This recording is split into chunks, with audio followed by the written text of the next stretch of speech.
Hey guys, so in today's vlog, we are going to talk about how, in my opinion, OCD, how it affects your whole life. And I'm going to relate OCD, obsessive compulsive disorder, to the ego and how it starts off so small, but then it becomes a habit and it gets bigger and bigger and it just ends up controlling every aspect of your life, every aspect of your lifestyle, every aspect of, like, you know how we have family in our life, we've got community, we've got work, you've got pleasure, play. It controls everything that you do.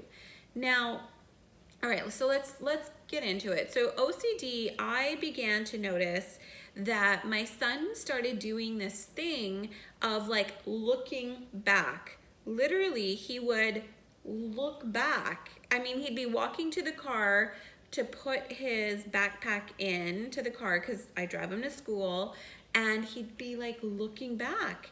I noticed it and I knew where it was coming from and where he had picked up this habit, but it was becoming worse and worse. And the last thing you want to do is make fun of somebody that's got OCD, because in their mind, in their heart, whatever they're looking back at or double and triple checking is a huge issue. Like they've created all of this in their own mind. So I was extremely careful of how I was going to approach this. I let it go on for another few days until I sorted out, okay, how can I help him with this? This is getting ridiculous and I want it to stop. So what I did was I had a conversation with him about, very gently and politely, about what's going on? Why are you always looking back? And at first he denied it. He's like, what do you mean? And I'm like, don't deny it. Just answer my question. Like, why are you always having to look back? And he's like, I don't know. I'm just like double checking, just making sure. Did I lock the door? Just looking behind me. And then I described what OCD is, and then I described how this behavior was now becoming a fear and it was becoming a habit. And he just listened to me. He wasn't really responding. We were driving in the car, and I knew he just didn't give a shit of what I was saying. He's just like, I don't care, because his ego now was so big in this habit that he just needed to do it. So what I said, which usually matters to him, he was listening but not really listening. So then I had to relate it to something he loves, and my child absolutely adores and loves football. He is getting recruited for scholarships at different universities because he works hard for it. So it's like, I have to relate this shit to football, otherwise he doesn't give a shit of what I'm saying to him. So what I did was I said to him, you know when you're running the ball and you're running it and you can see the finish line and you're going out and trying to get that touchdown. You know that feeling? But you know you're in the flow, you're in the rhythm, and you don't even have to look where you need to go. Your feet are just moving. You're not even thinking anymore. You know that feeling? He's like, yeah, I love that feeling. I was like, well, guess what? You're gonna start losing touchdowns, because while you're running that ball, that little OCD ego is gonna be like, look back, hey, look back. It's gonna start whispering at you when you're running that ball, and you will, by habit, look back. And when you look back like that, you lose time, you lose energy, you lose the movement, the momentum, the forward momentum of your body. You will lose all that. You will lose that touchdown due to this ego OCD habit that you're developing, which I'm trying to help you stop by giving you wisdom about it. And that is when he turned around and looked at me and said, what?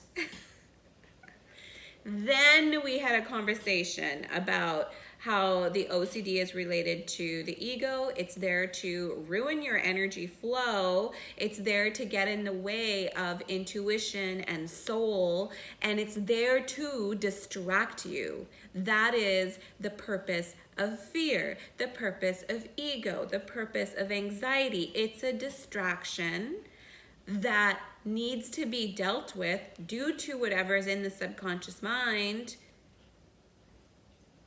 and you cannot move forward, and it will become a detriment to your football career, because that's what he wants, if you continue this. And every single time you look back, you've strengthened that ego by 1%.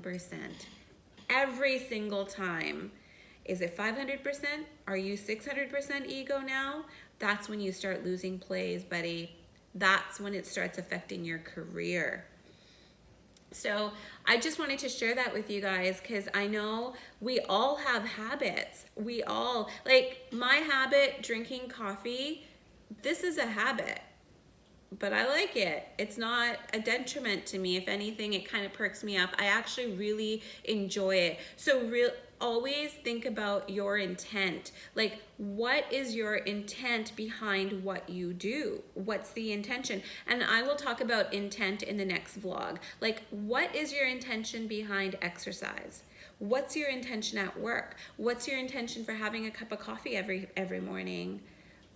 What is your intention of the bedroom? What's your intention of your living room? What's the intention of the kitchen? So let's talk about that in the next vlog. Love you guys. I hope this habit OCD vlog helps somebody. If you find yourself in like a continuous habit, just don't be hard on yourself. Just question the habit. Like, what's my intention behind this? Why am I looking back? And usually these habits that form that are ego, it's just a fear. The fear develops somewhere in life, and that's all it is. So be good to yourself, be easy with yourself, and just become more aware, and then gradually just stop. Like I taught my son, I said, because he's like, how do I stop this now? And I was like, well, when you get the urge to look back, just say, no, I ain't looking back. And as much as you want to turn your neck and look back, you keep walking forward, and you have an internal dialogue with the ego, because your amygdala has fired. And I gave him the science of the brain and where these memories are stored. And I'm like, all you need is to get through that urge of looking back, and then those chemicals in your brain will subside, because the heart starts sending signals. Once you say no, and you say it with love, the more you say it with love and not like more anxiety, more ego, or more fear, then the heart can start firing, and that amygdala will shut down quicker when the heart gets involved. So just say no. Say no. You're trying to ruin my football career. This ain't happening. I work too hard. Continue looking forward and put your bag in the car, and we will move on with life. And then eventually that habit will go away. It will go away. It will go away. And it's kind of like, okay, you know what? I'm talking too much. I was going to give you the salt and water example, but I'll do it on another vlog. Love you guys. Bye.